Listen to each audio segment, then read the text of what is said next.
Que a graça e a paz do nosso bondoso Deus e o amor do nosso Senhor e Salvador Jesus Cristo esteja em nossos corações, hoje e sempre, nos fazendo sempre prosperar espiritualmente para a honra e glória do seu nome.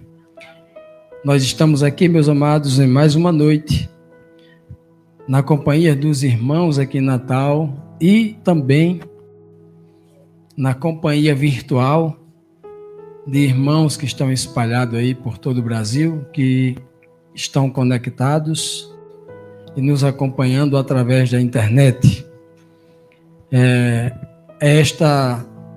No início deste ano, nós estamos trazendo alguns temas livres, né? Alguns temas a pedido de alguns irmãos, né?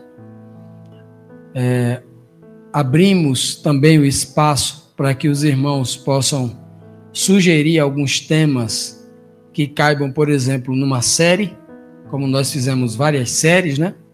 Fizemos uma série aqui do Apocalipse, fizemos uma série do livro de Daniel, fizemos uma série sobre o santuário, uma série sobre os milagres de Jesus, não foi? Fizemos várias séries.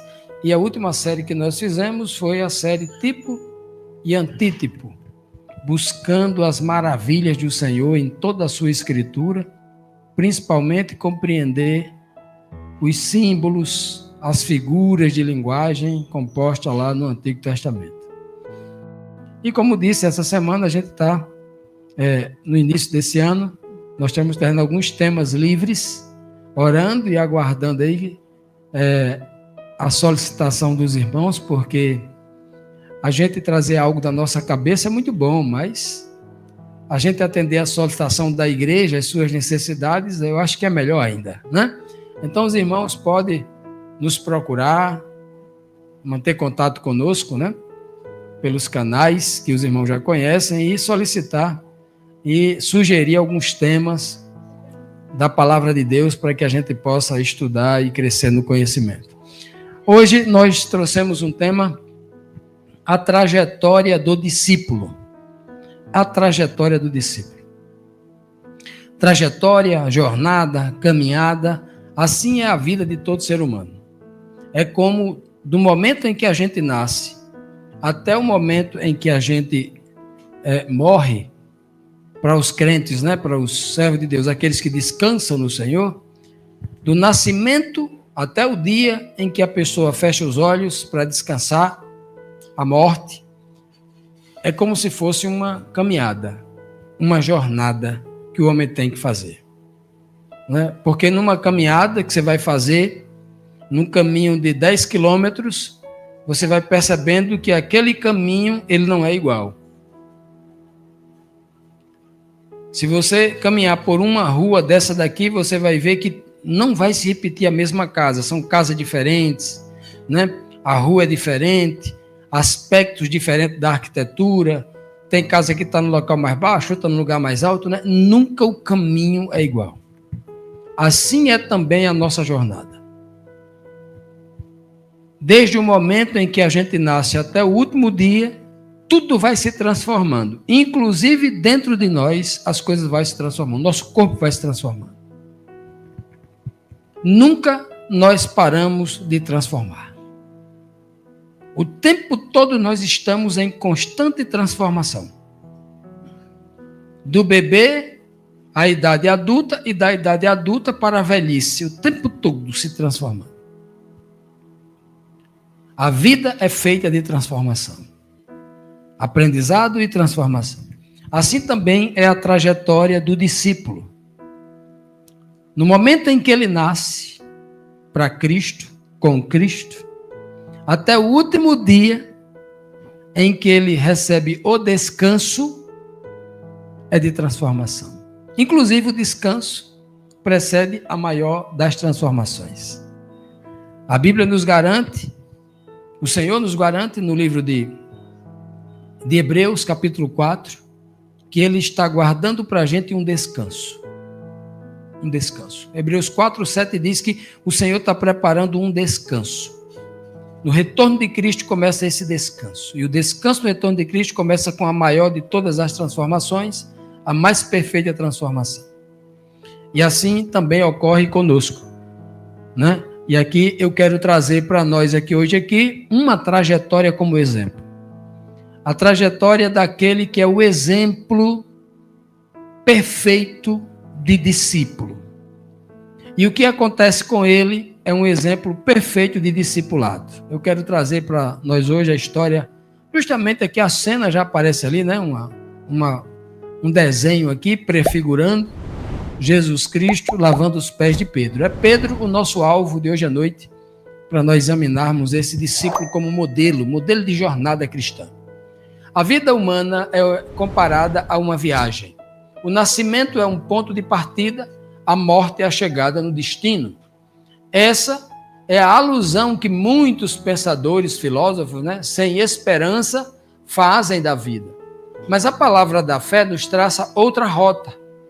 Um caminho de redenção, começando com a morte e terminando com a vida eterna. Assim é a vida de todo discípulo de Jesus Cristo. Conheçamos, então, o passo a passo dessa jornada. Vamos, então, para o texto base da nossa reflexão de hoje à noite, está no livro de Hebreus, capítulo 12, verso 1, que diz assim: portanto, também vós, visto que temos a rodear-nos tão grande nuvem de testemunhas, desembaraçando-nos de todo o peso e do pecado que que tenazmente nos assedia, corramos com perseverança a carreira que nos está proposta. No texto aqui da carta aos Hebreus, a preocupação aqui é que nós temos uma nuvem, uma multidão incontável de pessoas que estão olhando para a gente. Está todo mundo olhando para a gente, esperando que eu, como crente, faça alguma coisa errada, ou que eu, como crente, acima de tudo, faça algo bom, que abençoe a vida deles. Está todo mundo esperando isso. Nós somos espetáculos ao mundo. Diz o próprio apóstolo Paulo. Nós somos espetáculos ao mundo. E por ser espetáculo ao mundo, nós, como crentes, deveríamos dizer para todas as pessoas dessa rua, da nossa vizinhança, dizer para todo mundo: olhem para mim, veja como é um crente de verdade, como faz, né? Infelizmente, muita gente perdeu essa autoridade. Os crentes de hoje dizem assim: esse povo se importa muito com a vida do povo, fica o tempo todo se importando com a minha vida, eu não gosto que... Não tem gente reclamando? Esse povo se importa demais com a minha vida, não é? Tem crente incomodado porque o mundo está se importando com a vida. Se importa, meu irmão. Você tem que mandar se importar. Olhe para mim. Fique me vigiando o tempo todo. Que as coisas certas que eu faço, e tem que fazer todas certas, quem sabe um dia não toque o coração dessas pessoas, né? E aí, somos odiados por uma grande nuvem de testemunha. Então a gente tem que fazer o quê? Desembaraçar do peso, da carga do pecado, da vida de reclamação, né? Aquele crente que só anda de cabeça baixa, triste, parece que o mundo se acabou para ele.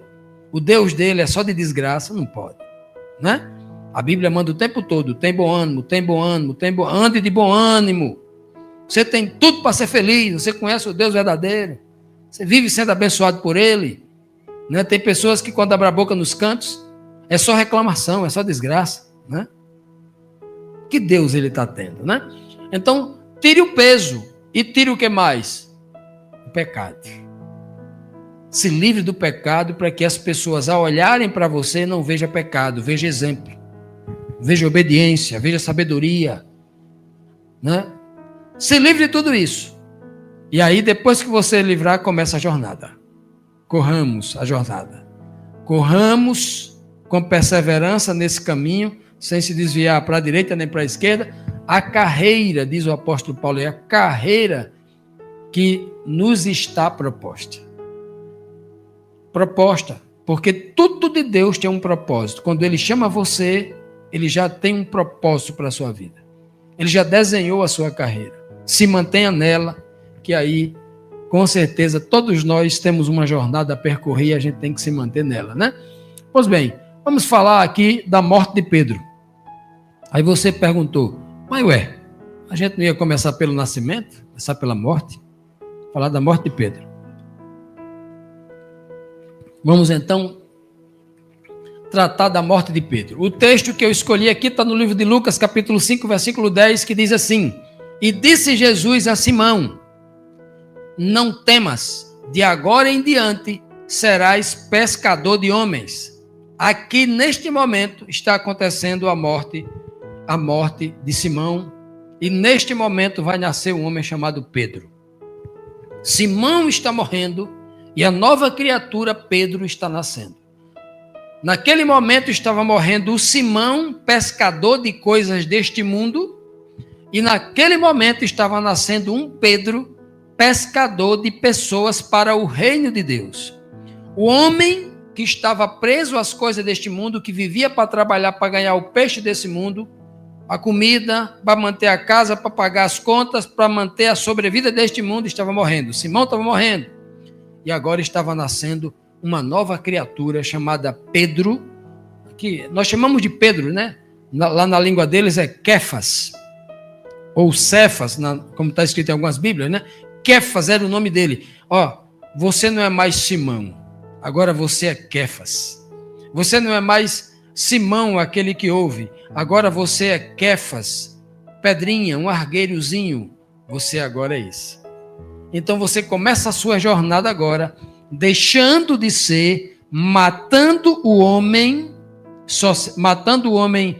secular, que vivia como pescador, para ganhar dinheiro naquele mar, para ser um outro tipo de pescador. Pescador de pessoas para o reino de Deus, pescador de homens. Olha que linguagem, né? Impressionante. Veja que no chamado de Pedro, Jesus exatamente está mostrando para ele que é necessário, logo no chamado, que o homem morra. Não tenham medo de dizer isso para ninguém. Quando vocês chamarem alguém para Jesus Cristo, não tenham medo de dizer que é necessário que aquela pessoa morra. E como é que você vai dizer isso? Você vai dizer assim, eu quero que você morra? Não, não é assim.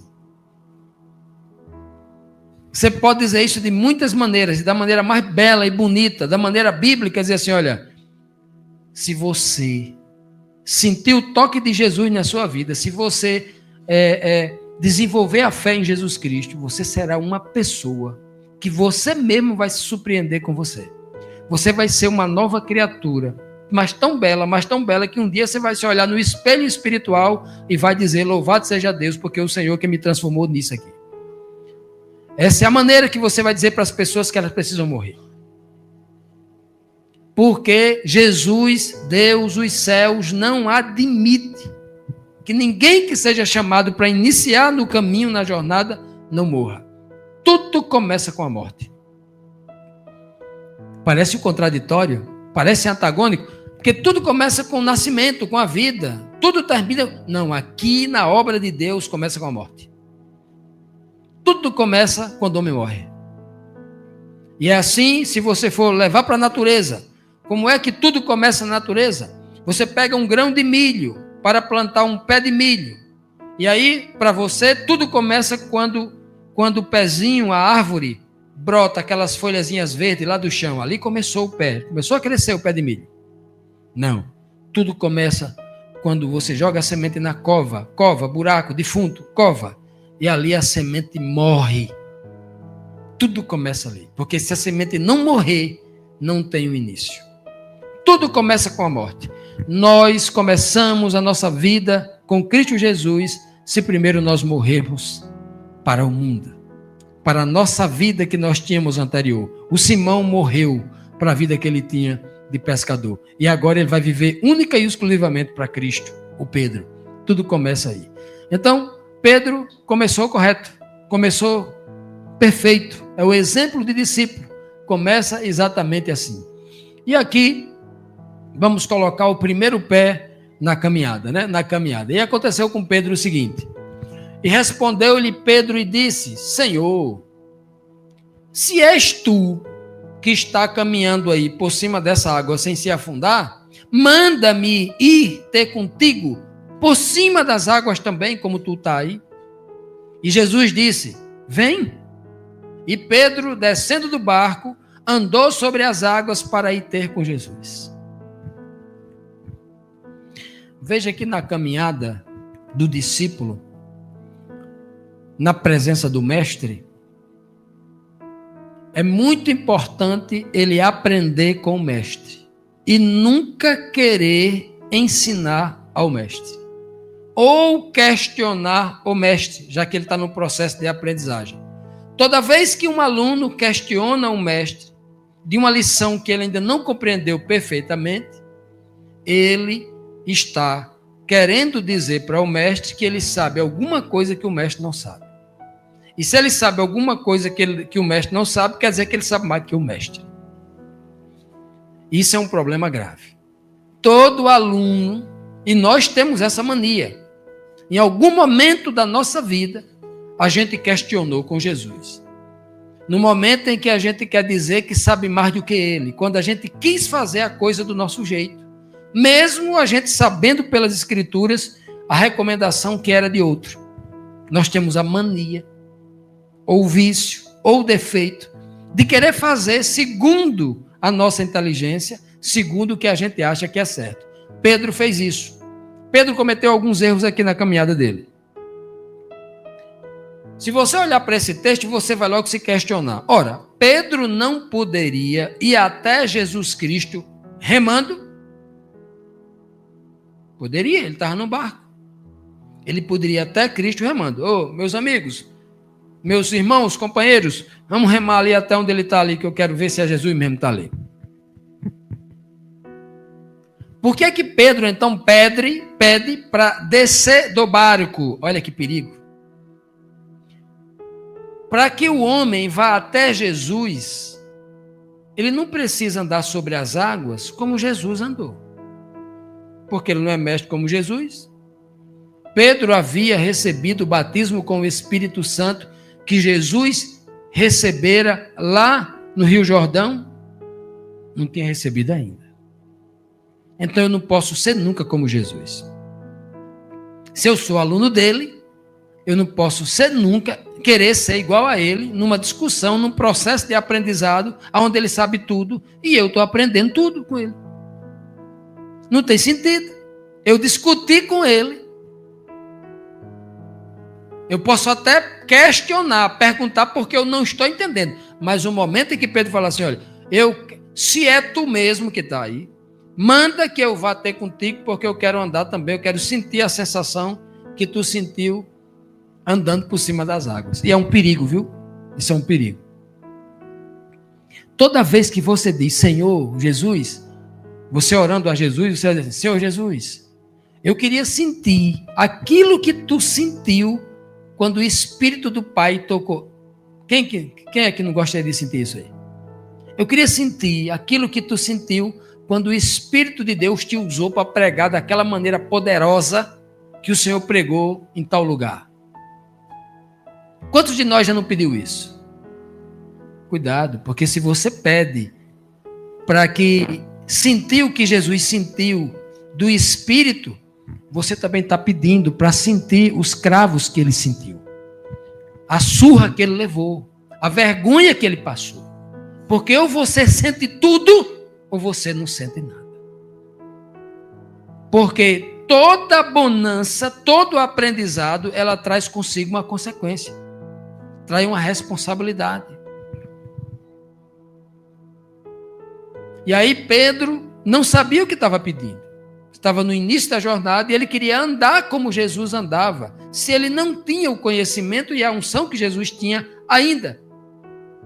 E Pedro pede isso, né? E diz que ele desceu do barco, né? Desceu e começou a andar sobre as águas. E nós sabemos a história que é por pouco tempo. Então, na caminhada, é importante nós fazermos o que o mestre manda. Subam no barco. Ele não disse desça do barco. Subam no barco e vão para outra margem. Essa foi a ordem clara que ele deu. Mas o discípulo queria ter uma experiência fugindo da rota, descendo do barco, pegando um atalho, indo por outro caminho. E aí Pedro recebeu uma dura repreensão, que também serviu de aprendizado. Homem de pouca fé, por que você duvidou? Faz parte do processo. Quando o discípulo teimoso quer experimentar aquilo que ele não está preparado ainda, mas é importante que ele não desista. Né? É importante que ele não morra afogado ali no mar da Babilônia, mas continue perseverando. E vamos ver agora Pedro no processo, na jornada, na caminhada, existem as oportunidades de testemunhar. Nós somos seres sociais. Nós vivemos rodeado de pessoas. O verso aqui, que nós usamos aqui, o texto base, é muito claro. Deus quer que a gente viva rodeado de testemunha. Ele não quer que a gente se isole dentro de uma montanha escondida, não. Vocês estão rodeados de testemunha, disse o apóstolo Paulo.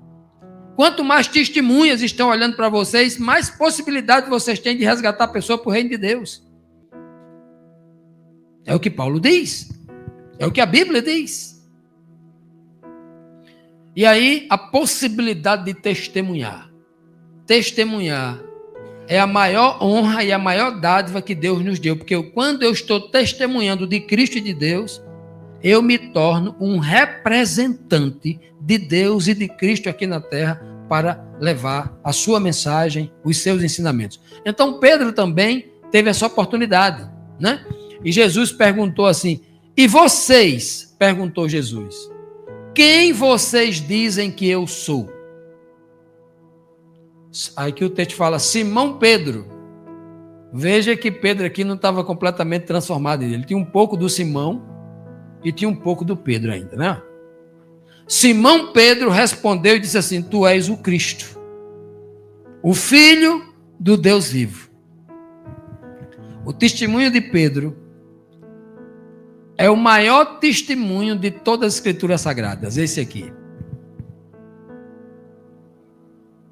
Pena que Pedro aqui ainda não estava batizado e selado com o Espírito Santo, o que vai acontecer com ele algum tempo depois, lá no Pentecoste, né?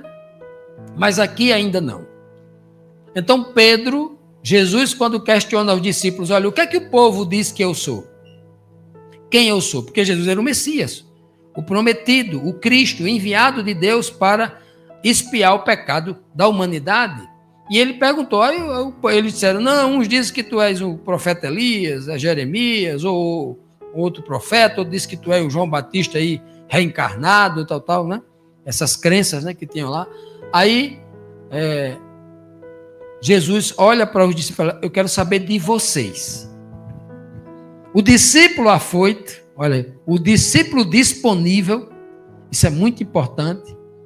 Eu sempre olhava para Pedro como um discípulo afoito, um discípulo precipitado, mas Pedro tem um caráter incrível, um discípulo voluntário. Ele era corajoso, ele errando ou acertando, ele ia e fazia. E Jesus amava isso, porque Jesus o tempo todo estava mexendo com ele, o tempo todo estava chamando ele, porque era corajoso. E aí Pedro diz, né? Ora, quem és tu? Tu és o Cristo. Tu és o Messias prometido, está lá no livro de Isaías, está lá no livro de Jeremias, está lá nas cartas de Moisés, está lá no livro de Moisés, na Torá. Em todo lugar que você olha, o Senhor é esse Cristo, que a Bíblia inteira estava prometendo. Você é o próprio Filho do Deus vivo. Olha que testemunho.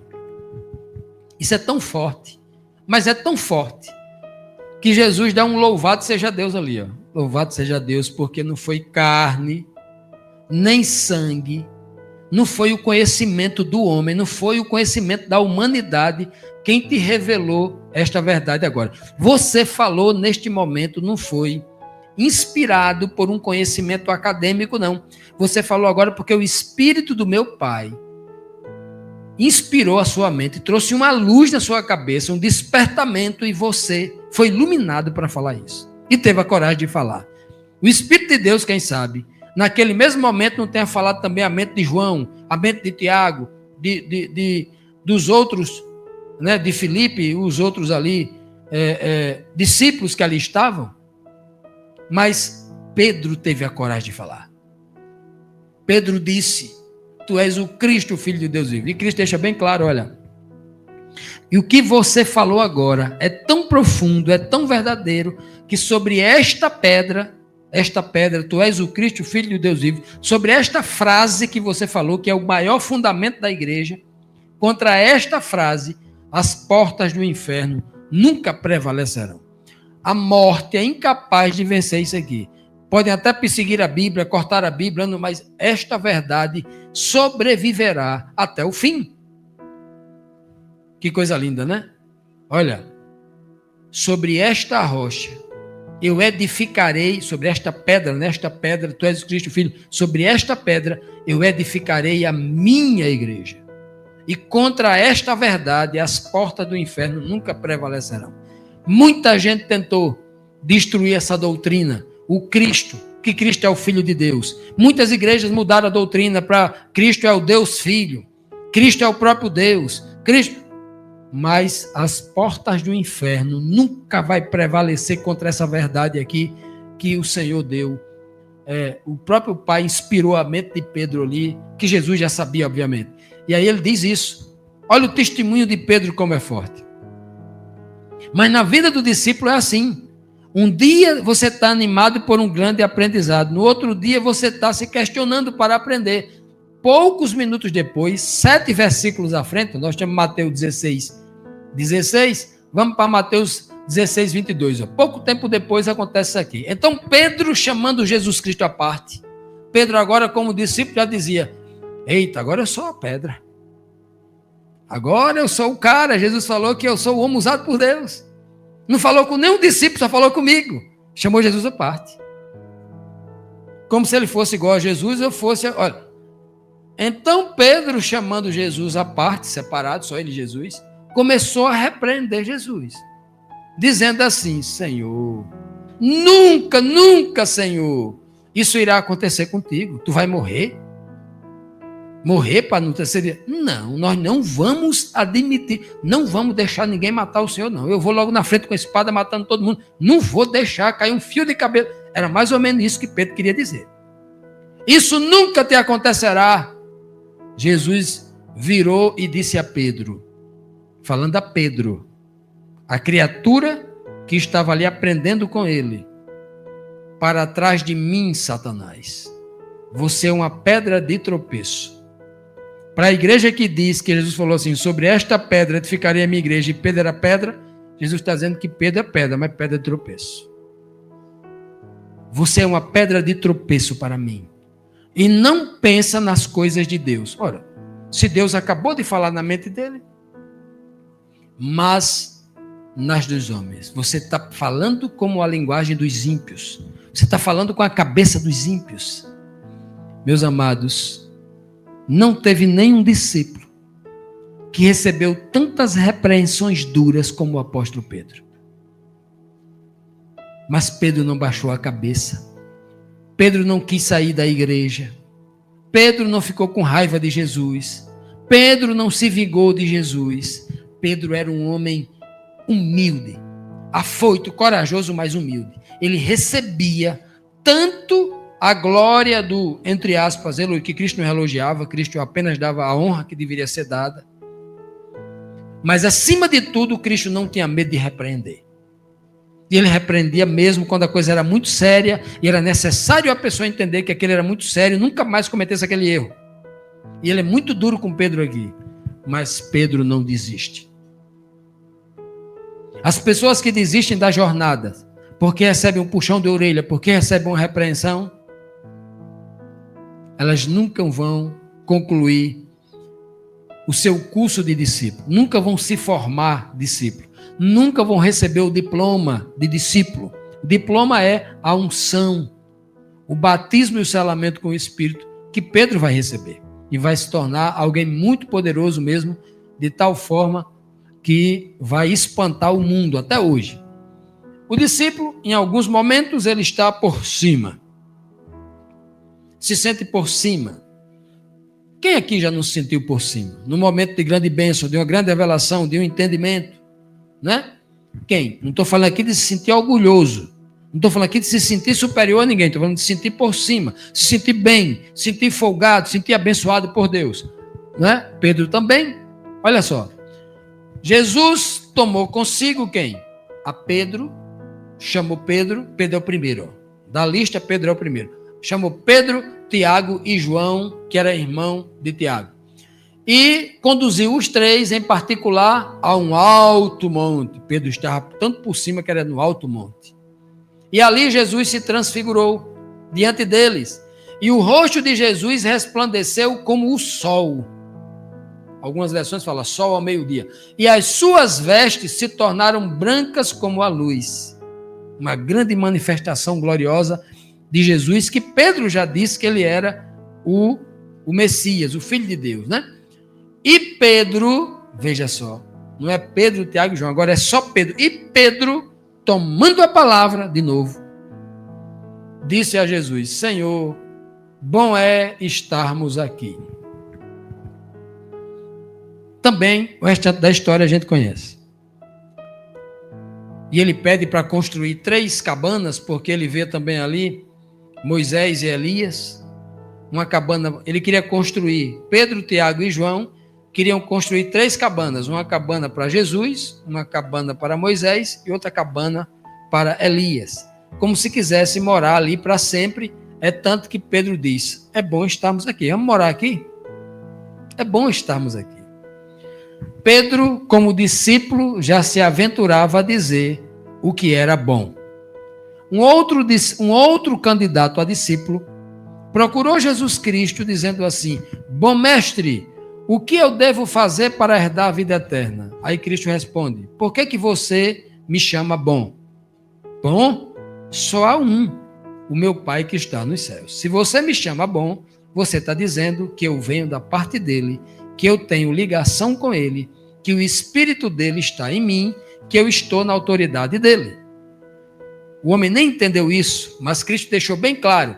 E Pedro diz claramente, num alto monte, vendo uma manifestação sobrenatural gloriosa, que é o que acontece com muitos discípulos dedicados que andam com Cristo, como Pedro andava com Cristo 24 horas. Se você andar com Cristo 24 horas, você vai ter momentos de grandes manifestações gloriosas da revelação da palavra de Deus.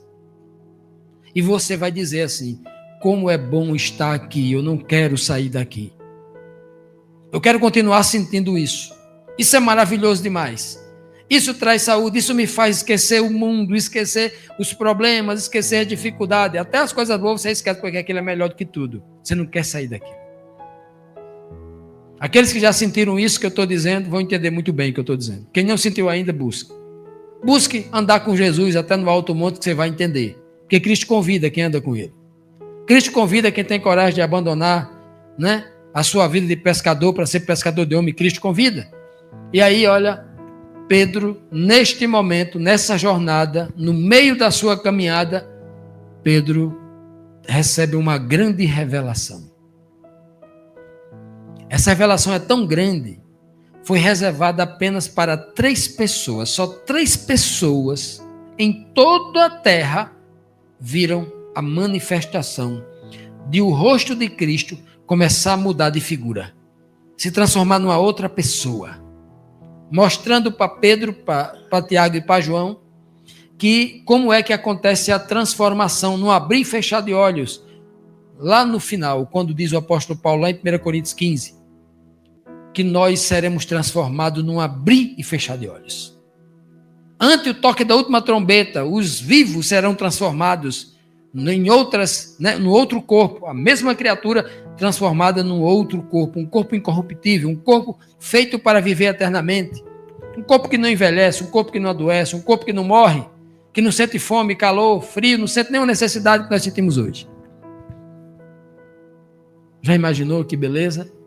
Cristo estava mostrando para eles algo muito maior do que a ressurreição. O que Deus ia fazer com eles.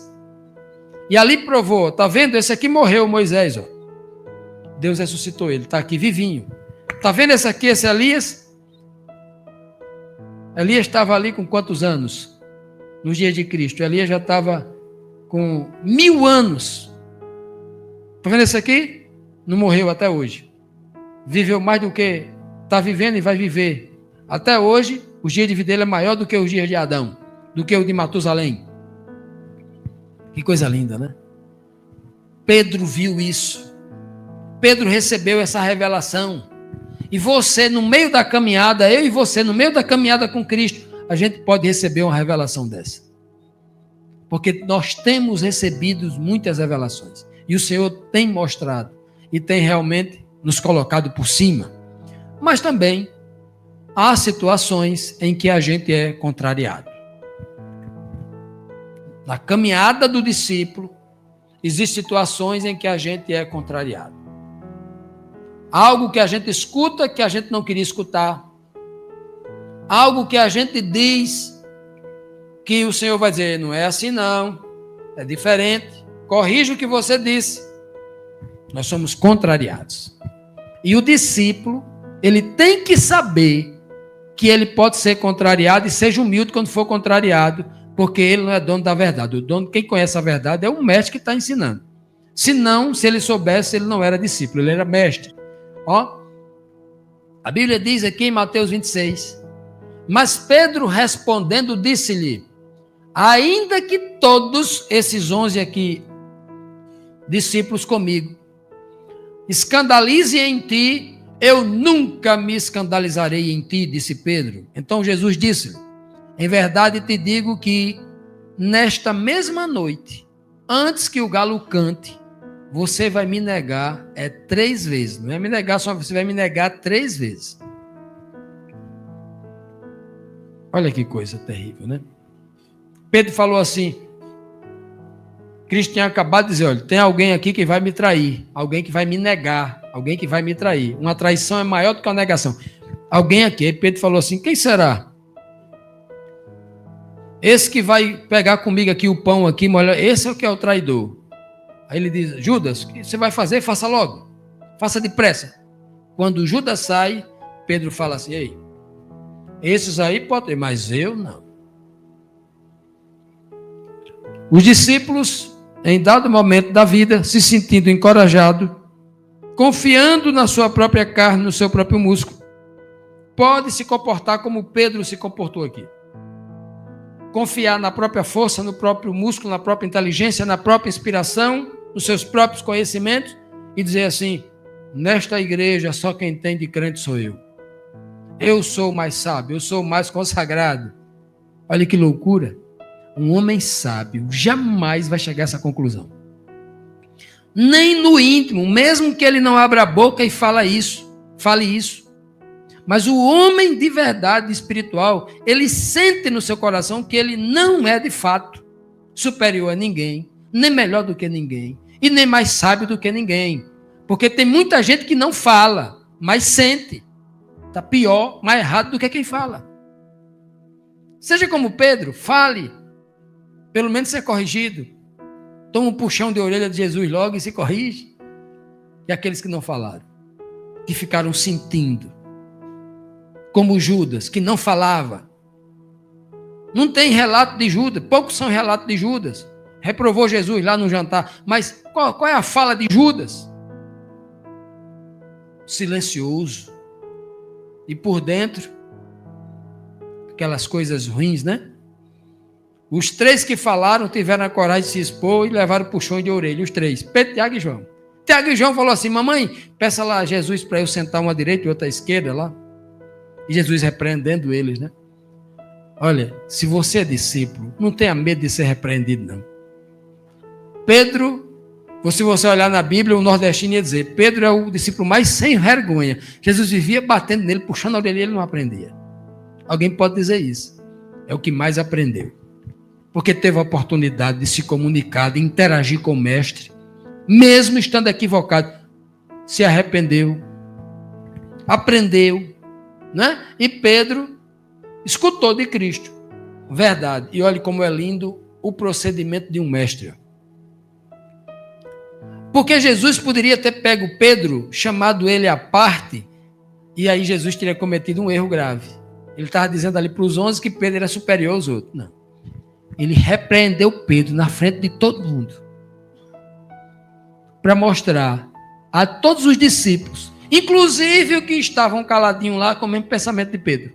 Os que não abriram a boca e disseram: eu mesmo não sou traidor igual Judas, não. Eu vou pegar a espada aqui e defendo o Senhor. Mas não falou. Pedro falou.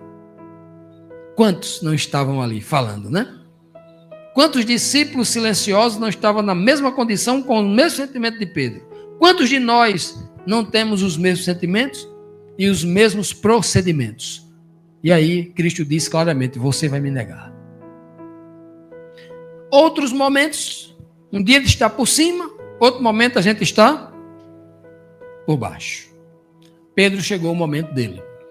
A Bíblia diz que Pedro negou, né? E ele negou outra vez, a segunda vez, com juramento, dizendo assim: eu juro que eu não conheço esse tal de Jesus, esse tal homem.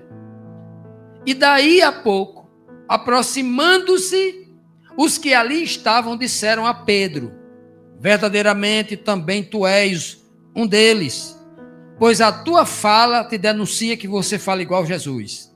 Então Pedro começou a praguejar e a jurar de novo, dizendo: não conheço esse homem Jesus.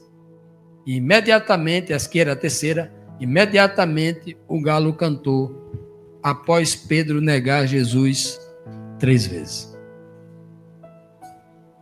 Veja, meus amados, como foi a forma que Jesus Cristo ensina alguém teimoso, um discípulo teimoso, como Pedro, que não havia aprendido a lição, negou a primeira, negou a segunda, negou a terceira, exatamente como Balaão. Balaão tentou a primeira, a segunda e a terceira. Na terceira vez ele ia com o jumento falou com ele. E agora é o galo falando com Pedro. O canto do galo anunciava para Pedro que Pedro estava equivocado, que Pedro não era mestre, Pedro era aluno, e ele precisava acreditar em tudo o que o mestre havia lhe dito. Naquele momento, Pedro entendeu que ele se sentiu, neste momento, por baixo, pior do que Judas. Eu não tenho dúvida que Pedro, naquele momento, estava completamente arrasado. Naquele momento, ele se sentia pior do que Judas. Talvez Judas nem tinha ainda se suicidado ali naquele momento. Com certeza no dia seguinte, né? E Pedro ali, se sente pior, porque Judas traz Jesus uma vez, vai lá e vende, pega o dinheiro e vai embora. Pedro foram 3 vezes. Negação. Negação é, obviamente, um crime, um pecado menor do que a traição. Menor. Mas, para Deus não existe pecado pequeno e grande. Tudo é erro. Os dois estavam errados. Um, com remorso, desistiu da vida. O outro, triste, se arrependeu, né? E, no momento em que o galo canta, ele está realmente se tocando do quão ele era discípulo, do quão pequeno ele era como discípulo. Ele era pior, se sentia pior do que os outros. E a experiência só veio para ele justamente nesse momento de muita dor, porque todo discípulo afoito, que quer ser melhor do que os outros, aprende com muita dor, com muito sofrimento e com maior humilhação. Quanto maior for a sua exaltação, o aprendizado vem com a maior das humilhações, né? E aí temos agora a retomada, né? Porque tem os altos e baixos, os momentos de pensamento, e tem também a retomada. Uma falha aqui, uma tomada no campo ali, um erro aqui, e se ajoelha, ora e volta para o caminho, né? A retomada de Pedro foi como? Vamos ver aqui a retomada, né? Os quais diziam, os discípulos diziam, né? Ressuscitou verdadeiramente o Senhor, e ele já apareceu a Simão. E eles lhes contaram o que lhes acontecera no caminho e como deles fora conhecido no partir do pão. Então, eles contavam, os discípulos estavam contando para todo mundo como acontecera que Jesus havia ressuscitado e já havia ali 40 dias, né? Passou 40 dias aparecendo a multidões, aos discípulos várias vezes e a multidões várias vezes, né? Então, como ele apareceu? E aí o texto aqui, o texto de Lucas é tão maravilhoso que o verso 34 diz que Jesus aparece a Simão. Aparece a Simão Pedro. E nós sabemos que Jesus apareceu para Maria Madalena, a primeira. Mas ninguém registra isso, a não ser o relato de que Maria Madalena foi lá e viu Jesus ali. Mas aqui, olha, o discípulo Lucas aqui, de Paulo, né, lá na frente, Lucas vai dizer assim, olha, ele apareceu a Simão. Há um encontro especial de Jesus só com Pedro. Por causa de que ele era um discípulo afoito. E Jesus sabia que toda aquela energia, aquela disposição, aquela vontade de falar, de ir, a coragem que ele tinha, uma coragem, faltava só direcionar a coragem. E Jesus deu toda a atenção a Pedro. E Jesus aparece a Pedro. Aparece a ele. Pena que que Lucas não descreve a conversa reservada de Jesus com Pedro. Um texto me diz que no momento em que Cristo não conversa com Pedro, Cristo está em silêncio, sendo levado como ovelha ao matadouro. No momento em que Pedro nega Jesus, a Bíblia diz que Pedro levanta a cabeça e olha para Jesus, e Jesus olha para Pedro. Os olhares se trocam ali. Jesus não disse uma palavra. E Pedro também não. Mas imagino que aquele olhar deva ter transmitido muitas mensagens e muitas conversas, que deve ter penetrado profundamente o coração de Pedro. E o olhar de bom mestre. Eu não entendo jamais que Jesus olhou para Pedro com um olhar de condenação, de reprovação. Porque se Pedro tivesse entendido assim, talvez Pedro nunca mais tivesse voltado. Mas o olhar de quem diz assim, ô Pedro, eu te perdoo, Pedro. Eu já disse que você ia fazer aquilo. Só quero que você pense no que eu falei. Seja mais humilde. Lembra quando eu lavei os teus pés e disse que você precisa ser o menor? Ali havia muita mensagem, né? E aqui, infelizmente, não diz a mensagem. Mas tem outro texto maravilhoso que eu quero trazer aqui para os irmãos, que é quando o momento em quando a aliança é renovada. A aliança do discípulo, aquele discípulo que cai, que escorrega, que sai do caminho e que ele renova a aliança, né? Porque foram muitas as vezes que Deus renovou a aliança com o povo de Israel. Foram muitas as vezes. Ele renovou com Noé, ele renovou com Abraão, como se estivesse fazendo aliança nova. Ele renovou com Isaac, com Jacó, com Moisés. Renovou com Davi. E ele saiu renovando a aliança muitas vezes. Não é diferente na jornada de um discípulo. E na renovação aqui, vamos encontrar aqui o texto de João capítulo 21, versículo 15 a 17. Quando disse Jesus a Simão Pedro, a beleza aqui é que Jesus não chama ele de Kefas, chama ele de Simão. Jesus é quem havia trocado o nome dele de Simão para Pedro. Mas agora Jesus se dirige ao Simão. Ele não se dirige ao Pedro. Olha o que ele diz, ó. Simão, filho de João. Por que ele não disse Pedro? Ele disse Simão. Se ele mesmo disse, a partir de agora eu vou chamar você de Kefas. O tempo todo ele estava chamando Kefas, chamando Pedro. Mas aqui, depois da ressurreição, próximo aos 40 dias, Jesus estava ali, ó. Isso é como se aqui fosse aqui o 38º, 39º, próximo aos 40 dias, o finalzinho ali, o último encontro que Jesus tem com Pedro antes da ascensão. Ele diz, Simão, filho de João, filho de Jonas, né? Simão Bar Jonas, filho de João, amas-me? Você me ama mais do que estes? Estavam ali os discípulos, né?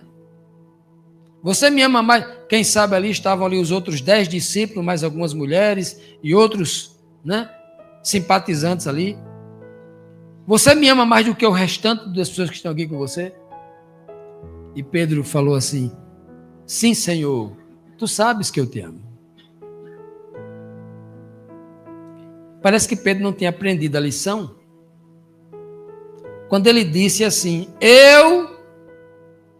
tudo aqui, todo mundo pode te trair, mas eu não. Eu vou pegar a minha espada e vou travar com todo mundo aqui uma luta, né? Pedro disse isso. E Jesus pergunta novamente. Como Pedro negou ele 3 vezes, Jesus vai perguntar aqui também 3 vezes. Uma para cada negação. E ele está falando com o Simão. Porque quem nega Jesus é o Simão, e não o Pedro, a nova criatura. Simão, filho de João, você me ama? E a beleza aqui, ó. A palavra amar aqui que Jesus usa, lá na língua grega, disponibilizada aí no Novo Testamento em grego, ele usa o verbo amar, o verbo agape. Jesus pergunta assim: agapas mi, Pedro, você me ama com o amor ágape, mais do que todos esses? O amor ágape é o amor, na linguagem grega, é o amor de Deus, é um amor como um dom incomparável. Aquele amor que você dá a vida por alguém, por algo, por um ideal. É o amor que é maior do que tudo. Maior do que a vida, maior do que a morte. É o amor ágape. Existiam outros amores na língua grega. O amor filéu, que é o amor gostar. O amor eros, que é o amor relacionado à relação sexual, à paixão, né? Paixão da carne, etc. Mas aqui ele está usando o amor ágape. Ele fala assim: Pedro, agapas-me. Aí Pedro diz assim: sim, Senhor, tu sabes que eu filéu. Tu sabes que eu gosto de tu. Pedro não diz: eu amo você com amor ágape. Pedro havia aprendido a lição. Como Pedro disse sim, Senhor, Pedro está dizendo: eu gosto mais do que os outros.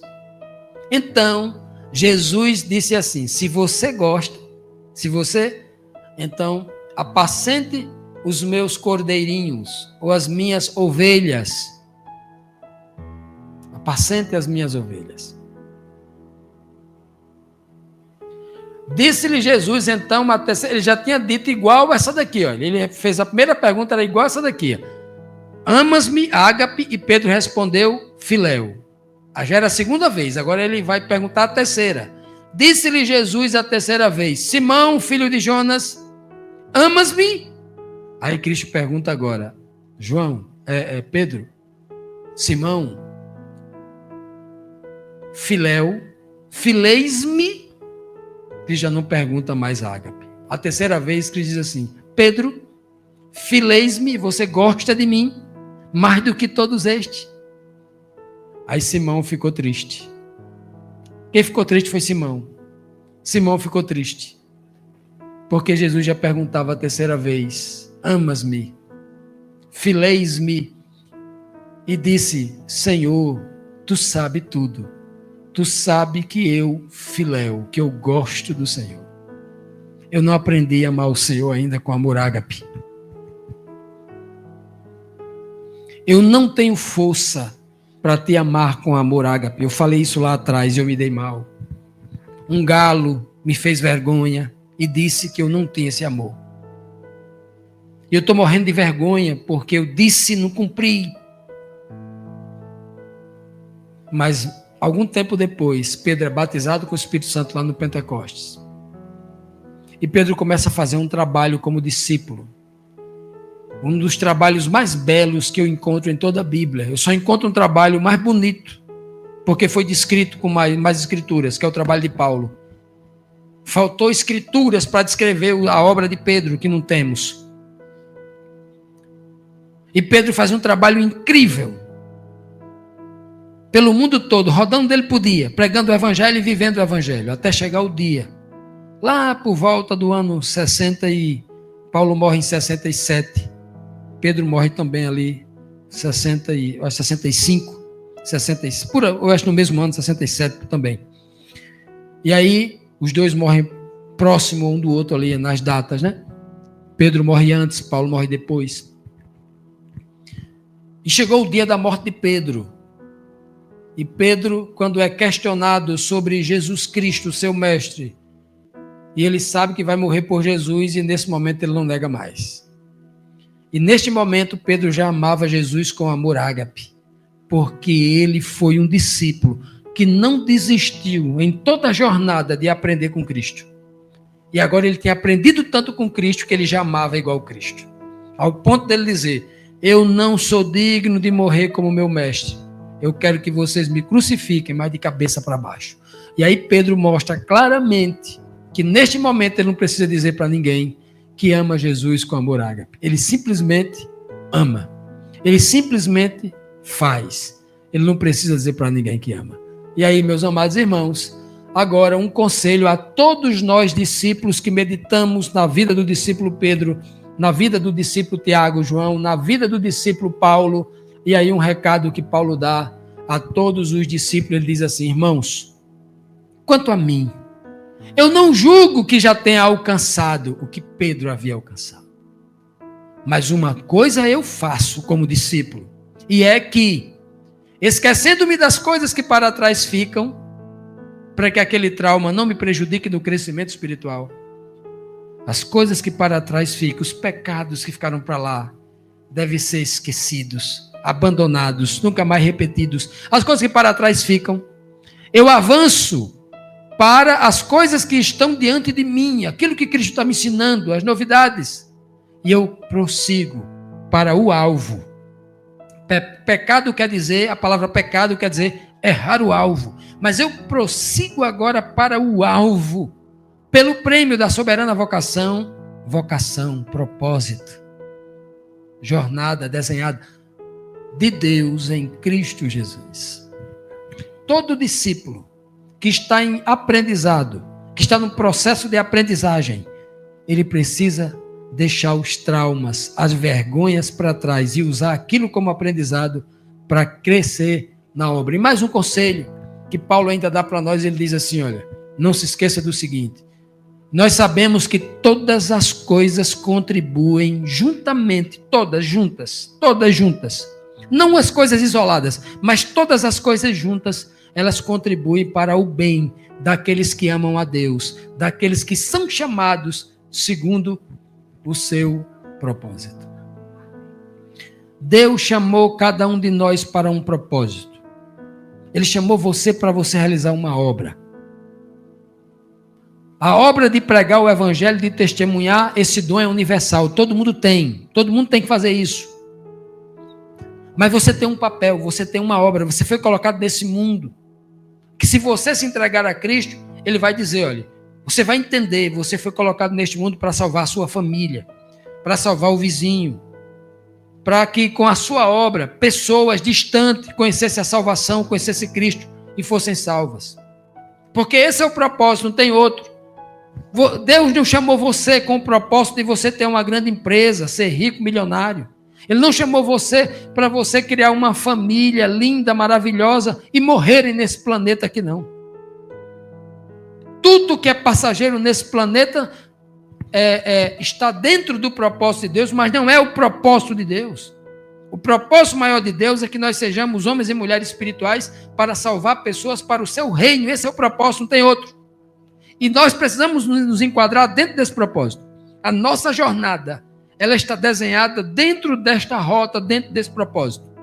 Ninguém aqui foi chamado para fora desse propósito. Todos nós estamos dentro. E precisamos seguir. Aprender com homens grandes como Pedro, né? O apóstolo Pedro, o homem santo, poderoso. Se ele aprendeu em todo o processo, a gente também pode aprender. E nós somos convidados a isso, para sermos discípulos de Cristo. e não para sermos Cristos. Que o Senhor possa nos orientar, nos abençoar de tal forma que isso seja uma prática constante em nossa vida. E para concluirmos, quero deixar a seguinte mensagem para vocês. Todos os chamados por Cristo precisam trilhar a carreira que Deus lhe propõe.